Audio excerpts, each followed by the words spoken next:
Gracias amigos de YouTube. Le traigo una entrega muy importante en torno al Islam. Mahoma y el Islam, historia y geopolítica. No se puede tener una comprensión siquiera aproximada del concepto occidental del poder o del poder en términos globales sin apreciar, sin estudiar lo que se llama religiones comparadas. ¿Por qué razón? Por la sencilla y elocuente razón histórica de que no hay religión sin poder, ni hay poder sin religiosidad. ¿Cómo se explica esto? Que las religiones, su misión fundamental es religar, unir al hombre, conectarlo con la divinidad. Llámese como se llame la divinidad, sea Jehová, sea Jesucristo, sea Buda o como se llame. Entonces, y de aquí, desde un principio quiero dejar sentado que aunque incluí a Buda, el budismo no es una religión en términos formales, en términos ortodoxos o comparativamente con las otras religiones. Entonces, para hablar necesariamente del Islam, hay que hablar, aunque sea un poquito, de la vida de Mahoma, del profeta del Islam.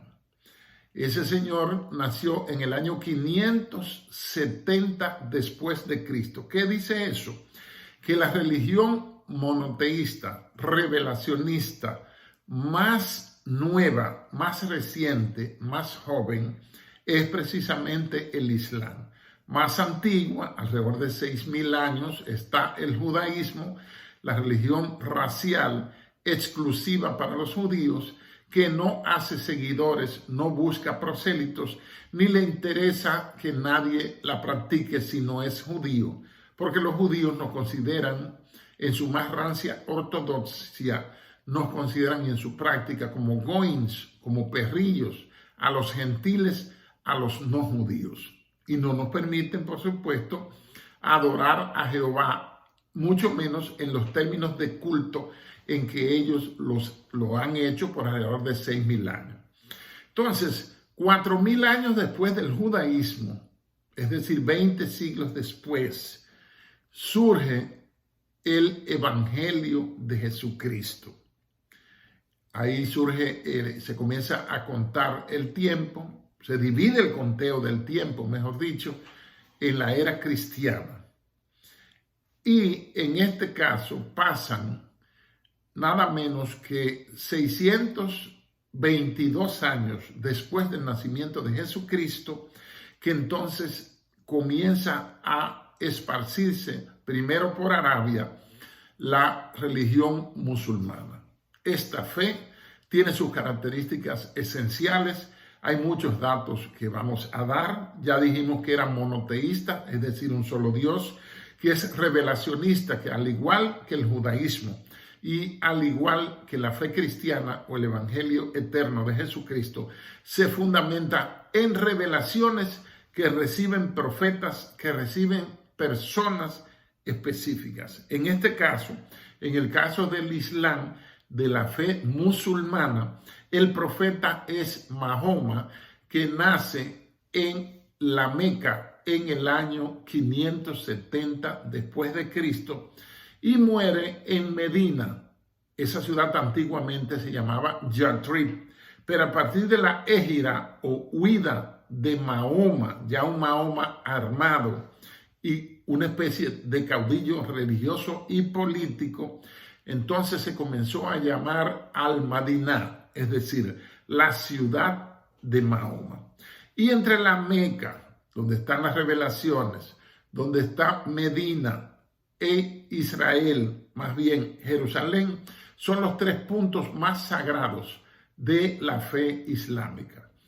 El mismo profeta declara que el ángel Gabriel, que es mencionado en la Biblia, se le apareció y le dio las bases fundamentales que luego fueron distribuidas de generación en generación. ¿Por qué razón? Porque no hay un Corán, que es la Biblia de la fe musulmana, sino después de más de 2 siglos de la muerte de Mahoma y Mahoma muere en el 632. Es decir, que entre la revelación que recibe del ángel Gabriel, dicha y sostenida por él mismo, en el año 622, hasta el 632, esos 10 años, son los 10 años del ministerio de Mahoma aquí en la tierra. Entonces, esa nueva fe tiene algunas tendencias fundamentales. Hay dos grupos máximos o fundamentales. La mayoría de los musulmanes son los sunitas, que son un 83-85% según los cálculos. Y la otra minoría es la minoría chiita, que son menos, pero también, por ejemplo, Irán es chiita, Arabia Saudita tenía que ser sunita por regla. ¿Y qué es lo que hace la diferencia doctrinal entre uno y otro? Bueno, sencillamente que un joven llamado Ali, que se casó con una hija de Mahoma y de su primera esposa, Hadilla o Khadija, que era una viuda acaudalada que lo mantenía, le cubría sus necesidades para que él no tuviera ningún gasto. Entonces, ese hijo o ese yerno que se casó con la hija de Hadika o Hadilla y Mahoma, hizo una especie de interpretación de las profecías y de la doctrina musulmana fundamental y le hizo algunas variantes. Los que son sunitas no reconocen las doctrinas de Ali. Los chiitas reconocen las doctrinas de Mahoma, por supuesto, contenidas mayormente en el Corán, pero también reconocen como una escritura inspirada, como una escritura ortodoxa, las doctrinas de Ali, el yerno de Mahoma. También, por ejemplo, Siria, donde está Bashar al-Assad como presidente, lo trataron de tumbar a Estados Unidos en 2011 y no se le ha dado. 12 años después, Bashar al-Assad todavía gobierna en Siria. Son una variedad del Islam que se llama alawita, pero hay otra tendencia que son los wahabitas. Los alawitas son ultra ortodoxos, es decir, demasiado apegados a la doctrina fundamental.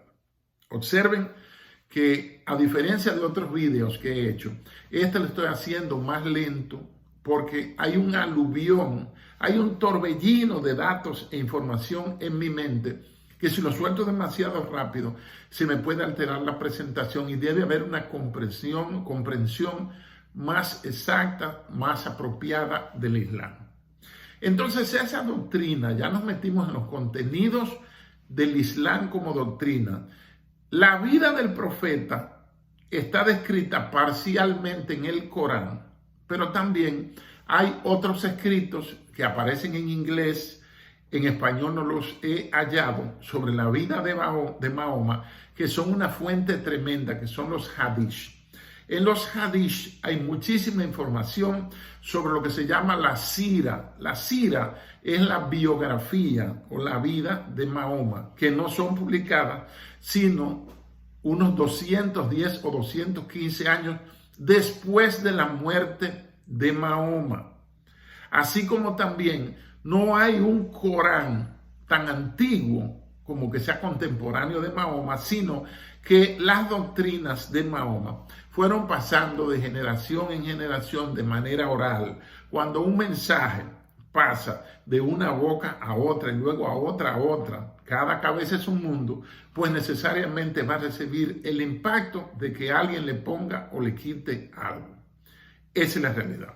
Entonces, sucede como, ¿qué era Mahoma? Mahoma era un predicador heterodoxo en el sentido de que la religión judaica, como ya dijimos al principio, no se preocupó por colonizar, y en toda expedición, en toda colonia o en toda emisión militar, como el caso de lo que nos vendieron como el descubrimiento de América, está el componente religioso y está el componente militar, eso es innegablemente. Entonces, Mahoma, por supuesto, no predicaba a Yahvé, a Jehová, y entonces él crea, por así decirlo, y esto lo hacemos con todo respeto, esto es un análisis estratégico. Esto es un análisis de religiones comparadas.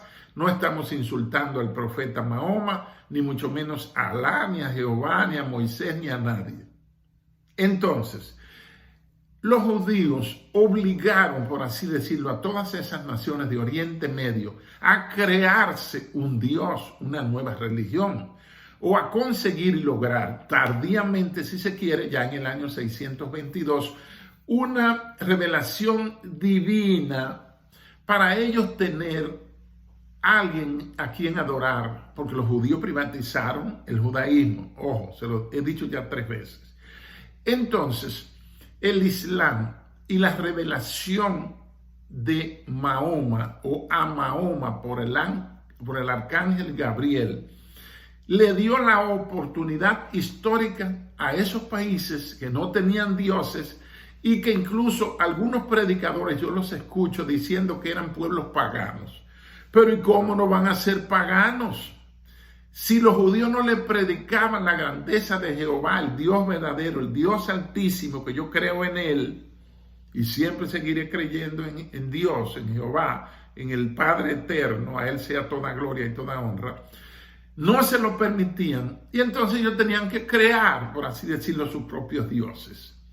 Entonces, Mahoma lo que predicaba era cristianismo, aunque Mahoma quiere surgir y lo logra como un sustituto de Jesucristo en la nueva religión. ¿Cómo se explica esa dinámica?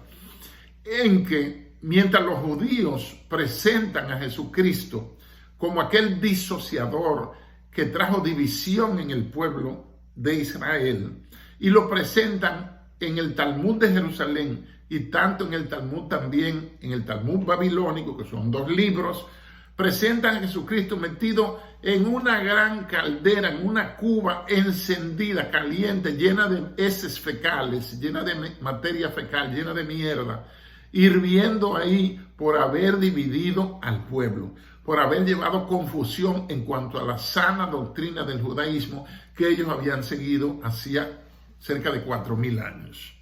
Sin embargo, en el Corán, a Jesucristo lo representan de otra forma muchísimo más considerada.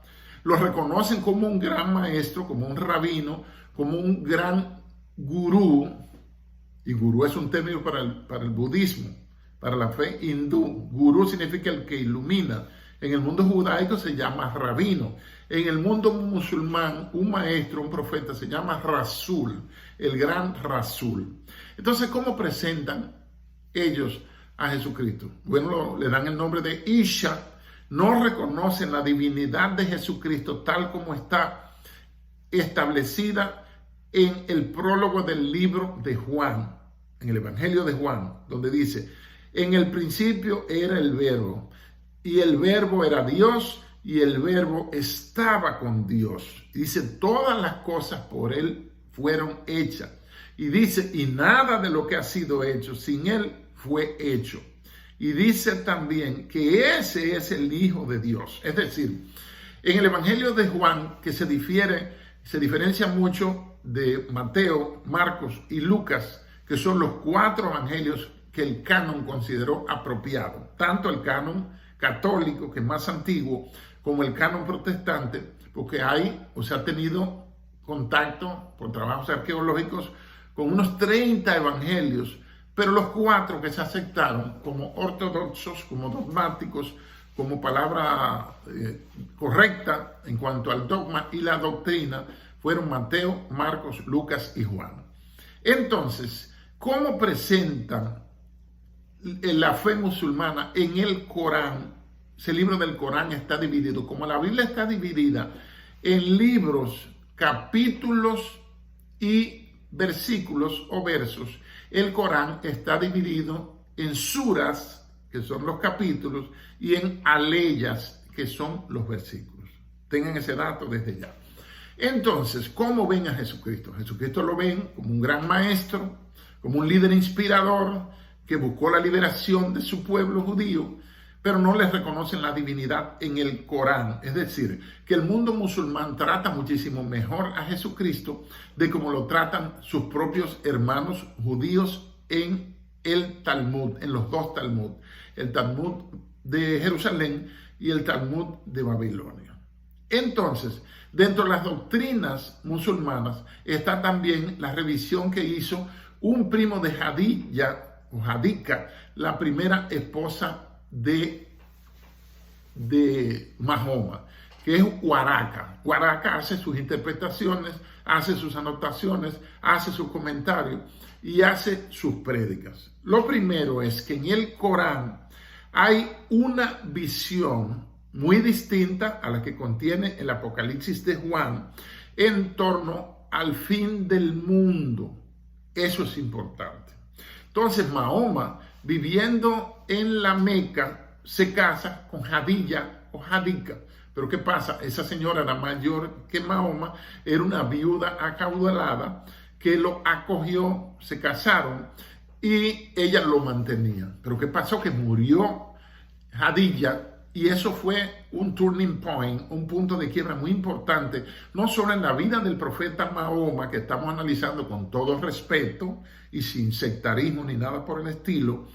Eso tuvo un impacto fundamental. Después de Jadilla, pues Mahoma, el profeta del Islam, se casa con Alicia, una niña de 6 años a la que pasa a buscar cuando tiene 9 años para consumar entonces el matrimonio. El Mahoma, mientras estaba en la Meca, era un predicador heterodoxo del judaísmo, por supuesto, pero más afín con el cristianismo. Elemento importante. Era monógamo, tenía una sola mujer y no era tan político como el Mahoma que surge ya en la ciudad de Yatrib a partir de su égira o huida a la ciudad de Yatrib, que la bautizaron con su nombre como Al-Madinah, es decir, la ciudad del profeta. Entonces, eso pasa en el año 622, que él tiene la revelación, luego huye a Medina, a Yatrib, y ahí da unos cambios importantes. Se vuelve un caudillo gobernante de la ciudad de Medina, Al-Madinah, la ciudad del profeta, la ciudad de Mahoma. Y de ahí él busca la forma de mejorar o variar los contenidos de ese libro que estaba en ciernes, pero como les dije, no es publicado sino 200 o 210 años después, o 215 después de su muerte, que es el Corán, que es la Biblia donde están los fundamentos de la fe musulmana. Entonces, Mahoma es un rasul, es un profeta, es un gran maestro, es un gurú, es un rabino, por decirlo en términos de otras religiones, en este caso el judaísmo y el budismo. Y entonces hay algunas situaciones de cambio.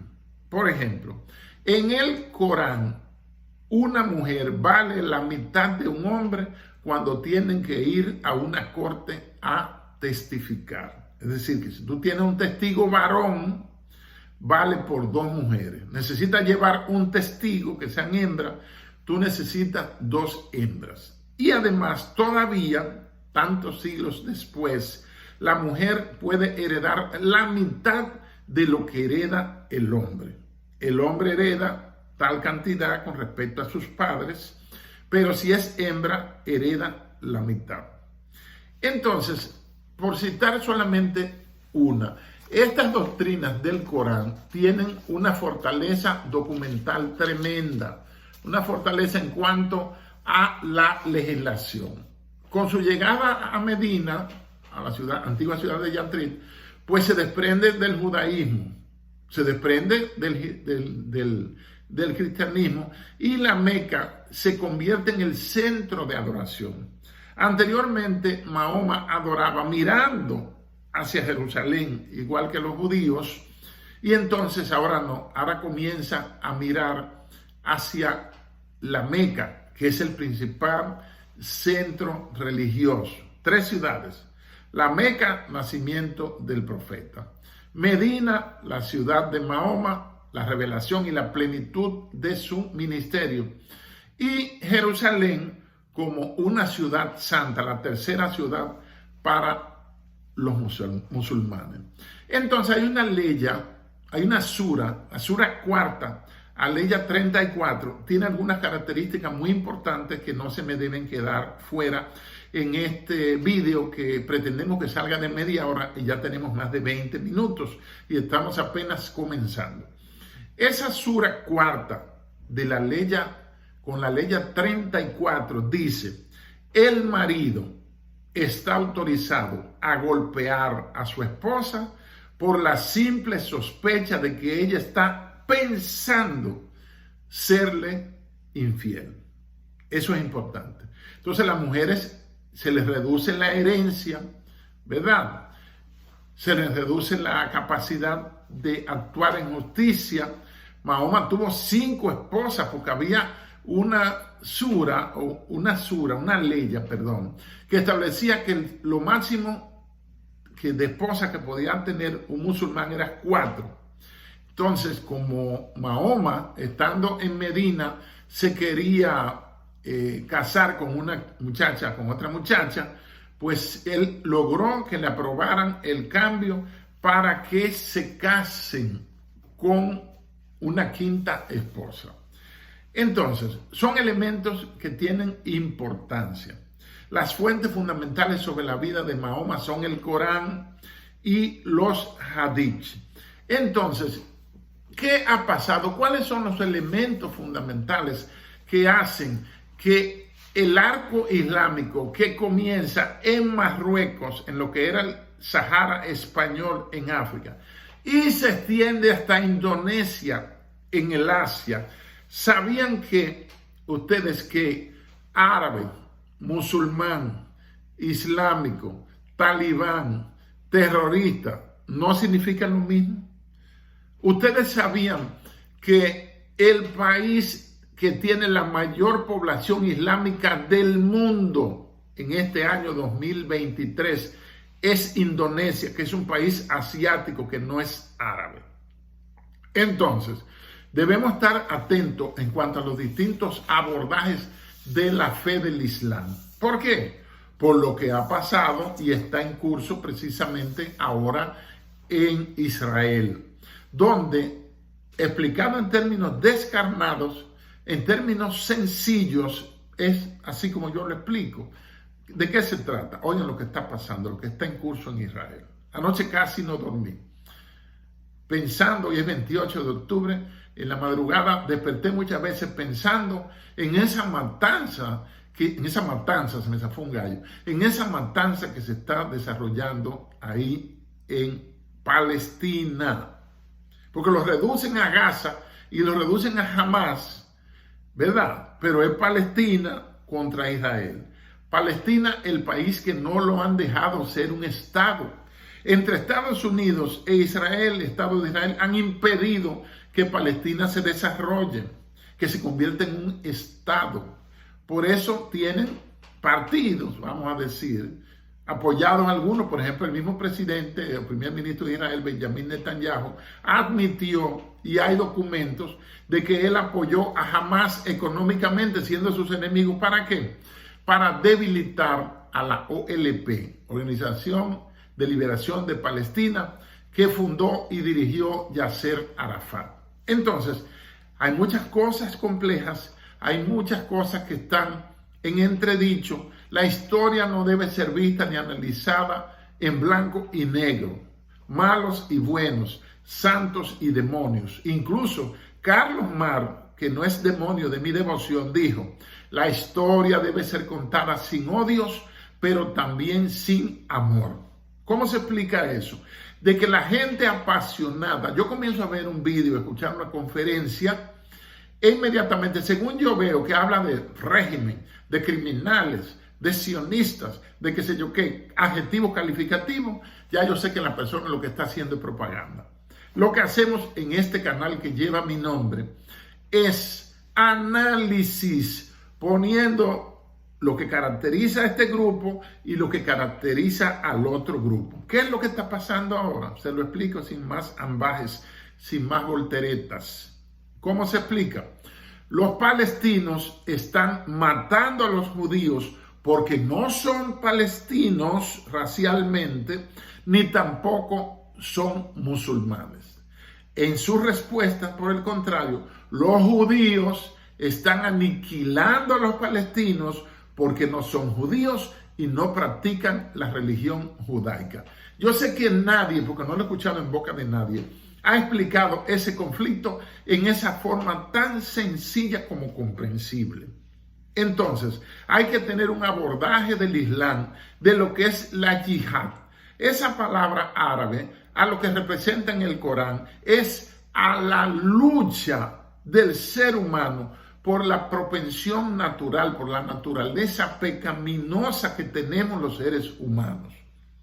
Entonces, esa yihad, ellos la han llevado por una reforma que se le hizo al Corán, pero después de la muerte, mucho después de la muerte de Mahoma, como en el siglo 8 o 9, considerando infieles a todo el mundo que no acepte la fe islámica. Es decir, que los católicos, los evangélicos, los adventistas, todos los cristianos, la cristiandad completa, está condenada a persecución y muerte, y el judaísmo, con más razón, a fortiori, como dicen los italianos, con más razón, por el hecho de no practicar ni aceptar la fe musulmana, que es la más nueva, como dijimos hace unos minutos, de las tres principales religiones que son revelacionistas y monoteístas, que tienen un solo Dios a quien adorar.